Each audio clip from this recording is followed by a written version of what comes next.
In the year preceding the 7th of July attacks, on May the 16th, 2004, an edition of the BBC One programme Panorama was aired.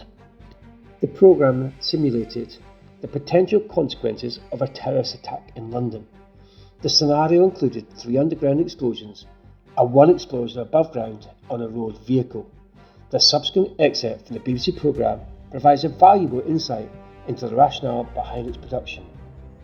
If there are now bombs going off above ground, in this case a lorry being attacked, it could happen anywhere.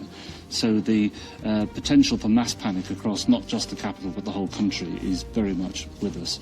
I think therefore we need to look at more serious measures. We do have reserve powers in effect to take over the BBC if we were to wish to, and to get them to broadcast whatever we wanted them to broadcast. Those powers are there in the Broadcasting Act. My advice to the Prime Minister would be not to use those, but I think we should be talking to the broadcasters about having the Prime Minister on the air very quickly. You want to disagree with that, Michael, at all? No, I entirely agree that the Prime Minister should be out there, and we shouldn't be using the powers to bring in the BBC, but we should certainly be talking to the broadcasters about the way in which the coverage is going to be organised. So what they said was, in fact, the coverage is going to be organised. So in other words, he was saying they would write the script and then edit and control the media coverage of the event in the near future.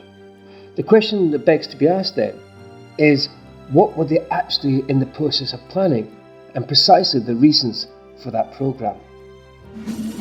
This is the kind of terrorist attack the government repeatedly says is going to happen. We've been absolutely clear, we can't guarantee that there will never be an attack. So what we've now learned is the media will be controlled. The message that will be given out will be what they want us to hear, the good cop, bad cop routine. So the propaganda machine of the BBC, which we've all known for a long, long time, is still in play. After all, they have history. Building 7, for example. The headlines at 9 o'clock. In the past hour, there have been 3 major explosions on the London Underground. The first occurred at 8:10 on the Piccadilly line between Knightsbridge and Hyde Park Corner. The second at 8:16 on the Central line between Tottenham Court Road and Oxford Circus. And the third at 8:27 as a train was arriving at Vauxhall Station in Stockwell on the Victoria line. Emergency services have been called to all 3 scenes. There are no reports available yet on the number of casualties, and the police have said that it's too early to identify a possible cause.